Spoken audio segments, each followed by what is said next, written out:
Assalamualaikum warahmatullahi wabarakatuh. Alhamdulillahi rabbil alamin. Salatu wassalamu ala asrafil anbiya'i wal mursalin Sayyidina wa maulana Muhammadin wa ala alihi wa sahbihi ajma'in, amma ba'du. Yang mulia para ulama, para habaib, para asatiz, wabil khusus guru kita Habib Ahmad Al-Kaf, Ustadz Abi Maki, bapak-bapak pejabat di lingkungan lembaga permasyarakatan, ibu-ibu, bapak-bapak, saudara-saudara kaum muslimin yang berbahagia. Di dalam satu makalah disebutkan fi ta'anisis salamah wa fi ajalatin nadamah. Sikap hati-hati itu mendatangkan keselamatan, sementara tergesa-gesa lebih sering datengin bencana. Tapi ada tergesa-gesa yang malah dianjurkan oleh agama. Apa saja? Pertama, menguburkan jenazah. Ini dianjurkan tergesa-gesa nih, sebab nggak bagus kalau ada jenazah disemayamkannya terlalu lama, misalnya 5-6 hari. Jangankan 5 hari, yang namanya mayit 2 hari juga serem. Benar. Dan jenazah sebaiknya kalau tidak ada wasiat dan kesepakatan keluarga dimakamkan di mana ia wafat. Rasulullah Shallallahu Alaihi Wasallam lahir di Mekah, hijrah ke Madinah, wafat di Madinah, dimakamkan di Madinatul Munawwarah. Satu, tergesa-gesa yang dianjurkan. Yang kedua, tergesa-gesa yang dianjurkan agama adalah membayar hutang. Lempengan ini pada berasa lo ya. Ini dianjurkan nih, saudara, yang namanya utang mah adat hidup. Hampir sebagian besar kita punya utang. Itu sih adat hidup, minjem sono, bayar sini, gali sini, nutup sono, itu adat hidup. Tapi yang dimaksud agama, kalau kamu memperoleh kelebihan rizki, bayar utangnya. Kenapa? Lain saat kalau berasa perlu minjem lagi, orang percaya. Berasa kan lu? Ini kan kadang-kadang kita minjemnya doang, mau begitu ditagih kayak petasan parung. Tar. Tergesa-gesa yang dianjurkan membayar hutang. 2. Yang ketiga, tergesa-gesa yang dianjurkan adalah menikahkan anak perempuan kalau sudah waktunya dan sudah minta nikah. Sebab kita tahu Pak, zaman sekarang anak perempuan kalau udah cukup umur terus udah minta nikah nggak dikawinin, saya khawatir itu anak bakalan kawin sendiri. Nah, yang keempat yang ada kaitannya dengan kita nih, tema pada siang hari ini, tergesa-gesa yang dianjurkan agama adalah taubat.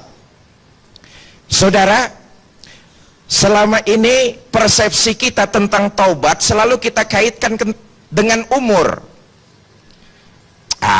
Entar-entaran aja ada taubatnya, masih muda ini.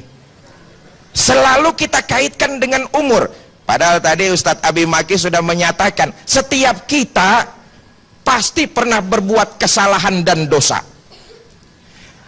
Saudara, manusia yang baik bukan mereka yang tidak pernah berbuat salah dan dosa, karena nggak ada manusia yang nggak pernah berbuat salah dan dosa. Tapi manusia yang baik adalah yang apabila melakukan kesalahan, menyadari kesalahan itu kemudian tidak mengulanginya lagi di waktu-waktu yang akan datang. Beliau tadi mengatakan yang namanya jatuh itu sih biasa dan bukan aib. Semua kita pasti pernah jatuh. Sekali jatuh itu bukan aib, itu lumrah. Tapi kalau udah 2-3 kali jatuh di lubang yang sama, itu mah geblek namanya.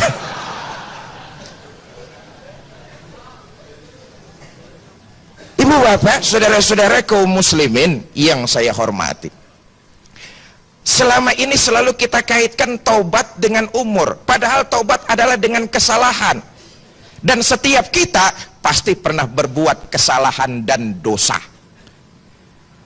Seberapa besar dosa yang kita perbuat, ampunan Allah lebih besar dari dosa yang kita perbuat. Dalam hadis qudsi Allah menyatakan, "Lau amiltumul khotoya," sekiranya kalian ini membuat dosa, hatta mala'atis sama, dosa yang kalian perbuat membumbung memenuhi langit, summa nadimtum, kemudian kalian menyesal dan bertobat, fataballahu alaikum, Allah pasti akan menerima taubatmu. Ibu bapak, saudara-saudara kaum muslimin yang saya hormati, tadi saya katakan selalu kita kaitkan taubat dengan umur, padahal taubat adalah dengan kesalahan dan dosa. Kata agama begini, la kabirata ma'al istighfar wala saghirata ma'al istimrar. Dosa besar kalau dia dihantam dan digempur dengan taubat dan istighfar, maka dia akan hilang. Tapi dosa kecil kalau ditumpuk dan dikerjakan terus menerus secara kontinu, dia akan tetap jadi besar juga. Substansinya adalah taubat yang harus kita segerakan kepada Allah Subhanahu wa ta'ala. Sebab jujur saja, saya di awal tadi saya katakan kita ini semua pernah punya kesalahan dan dosa. Saya pendosa. Nih yang di depan saya pendosa semua ini. Benar. Tapi Allah bukan itu yang dilihatnya. Keinginan kita untuk melakukan pertobatan dengan sesungguh-sungguhnya, itu yang dinilai oleh Allah. Keseriusan kita dalam menyesali berbagai macam kesalahan yang telah kita perbuat untuk tidak kita ulangi di masa-masa yang akan datang. Sehingga kita menunda-nunda untuk melakukan taubat kepada Allah. Ketahuilah bahwa hati seumpama cermin. Dosa dan kesalahan adalah debu. Cermin harus sering dibersihkan supaya debu tidak terlalu lama nempel di cermin. Sebab kalau debu terlalu lama nempel di cermin, dibersihkannya akan susah, cermin jadi berkarat dan pada akhirnya akan rusak. Begitulah hati kita ini. Dosa dan kesalahan yang kita perbuat mengotori hati kita. Kalau hati kita penuh dengan kotoran kesalahan dan dosa, kita malas untuk membersihkannya, dikhawatirkan kesalahan dan dosa itu menutup hati kita, sehingga hati ini menjadi rusak, berkarat, dan pada akhirnya akan menjadi hati yang keras. Na'udzubillah summa na'udzubillah. Qaswatun qalbi, hati keras. Orang kalau hatinya keras, itu bahasa Jermannya wangkeng. Tahu wangkeng? Diapain aja kagak ngerti udah. Menurut dia cara dia yang paling bener. Hatinya keras. Kenapa? Kesalahan dan perbuatan dosa tidak pernah dibersihkan dalam hatinya. Berkarat, rusak, keras. Dikasih akal, tapi nggak bisa membedakan yang mana halal, yang mana haram. Dikasih mata, tapi nggak bisa bedain yang mana baik, yang mana tercela. Dikasih kuping, tapi nggak pernah mau mendengar nasihat-nasihat tentang kebaikan. Kenapa? Hatinya keras. Padahal hidup tuh kan ada dua ya, nasihat dalam hidup tuh ada dua. Pertama, nasihat yang datang dari dalam diri kita, itu nasihat tuh. Orang yang hatinya selalu dibersihkan dari kesalahan dan dosa, artinya selalu bertobat kepada Allah. Hatinya tuh mudah untuk merenung, mudah menerima nasihat. Nasihat ada dua, ada yang dari dalam diri kita, ada yang dari luar diri kita. Nasihat yang dari dalam diri kita, nih, bentuk fisik jasmani kita, ini nasihat nih. Waktu lahir kita nggak bisa ngapa-ngapain, jangankan kerja, jangankan jalan, nangis apaan aja kita selalu minta lewat nangis. Begitu lahir kita nggak bisa apa-apa, gedean dikit kita sudah mulai jalan, gedean lagi kita sudah mulai lari, sudah gede betul seperti sekarang berangsur-angsur memasuki masa tua, lalu kemudian kembali lagi jadi anak-anak. Orang kalau udah kebangetan tua kan lagunya kayak bocah, minta diperhatiin melulu, balik lagi ke bocah. Buat yang hatinya bersih, buat yang hatinya merenung dengan nilai-nilai kebenaran, ini nasihat buat dirinya nih, ini nasihat buat dirinya. Perubahan fisik, dulu umur 20 tahun jalannya gagah, senyumnya menawan, setiap kali tersenyum orang terpesona dibuatnya. Dulu umur 20 tahun,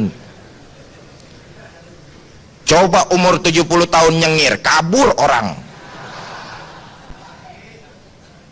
Nah itu kan nasihat tuh, nasihat yang datang dari dalam diri sendiri. Nasihat yang datang dari luar, fenomena alam nih. Orang yang hatinya selalu bertobat dan istighfar kepada Allah, ia bisa merenungi bahwa fenomena alam ini merupakan nasihat buat dirinya.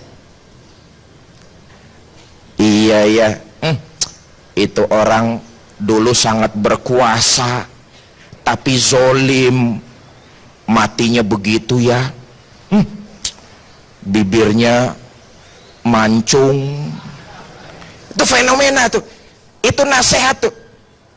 Iya ya, itu orang dulu kaya tapi pelitnya 17 setan, matinya begitu ya, matanya mendelik. Fenomena alam, nasihat dari luar dan dari dalam. Orang yang hatinya bersih karena selalu istighfar dan bertobat dari kesalahan kepada Allah, ia bisa merenungi itu, menjadikan introspeksi buat dirinya. Saudara, ibu bapak, para pemirsa TV One di mana saja Anda berada, ketahuilah, buat saudara-saudara saya yang kebetulan jadi warga binaan hari ini, hidup tidak berhenti sampai di sini. Ini bukan jalan akhir dari kehidupan kita, tempat kita menyuci berbagai macam kekeliruan yang pernah kita buat. Hidup nggak sampai cuma di sini saja, dan hidup di sini bukan yang terakhir. Oleh karena itu, jangan berputus asa dari rahmat dan ampunan Allah. Wajar bahwa tiap kita punya keliruan, dan jangan kekeliruan itu menyebabkan kita kemudian pesimis, putus asa, apalagi sampai mengharap maaf kematian. Justru dengan kekeliruan itu kita bangkit menapaki masa depan yang lebih baik dari hari ini dan hari kemarin. Saudara, orang yang bersyukur adalah bisa menatap masa depannya lebih baik dari hari ini. Ini orang yang pandai bersyukur, dan itu yang diinginkan oleh Allah Subhanahu wa Ta'ala. Saya katakan, kita ini nggak bakalan menghabiskan kehidupan kita di sini. Ini bukan akhir dari kehidupan bapak-bapak semua. Sebab dalam hadis qudsi Allah menyatakan, orang yang pandai bersyukur adalah menatap hari esok lebih baik dari hari ini, dan itu harus kita optimis. Kata Nabi dalam hadis qudsinya begini, malam yaskur malam yasbir ala balai walam yaskur ala na'ami falyakhruj min tahtis sama falyatlub rabban siwaya. Siapa orang yang gak mau bersyukur atas nikmatku, diberikan nikmat tapi gak bisa menapaki masa depan yang lebih baik daripada hari ini, nih gak pandai bersyukur, Siapa orang yang nggak mau bersyukur atas nikmatku, kemudian nggak mau bersabar atas musibahku, falyakhruj min tahtis sama, silakan keluar dari kolong langit. Diusir kita dari kolong langit. Falyatlub rabban siwaya, silakan cari Tuhan lain selain aku, kata Allah. Ya Allah, kita diusir dari kolong langit. Kalau kita diusir dari kolong langit, itu pantas Allah yang punya langit. Cuma masalahnya mau pindah kemana kita? Jangan gundah gulana, jangan merasa sedih dan berputus asa. Ini bukan perjalanan terakhir. Ini jadikan awal untuk menapaki masa depan yang lebih baik dari hari ini dan hari-hari yang kemarin. Silakan Ustaz. Terima kasih Ustaz Fikri.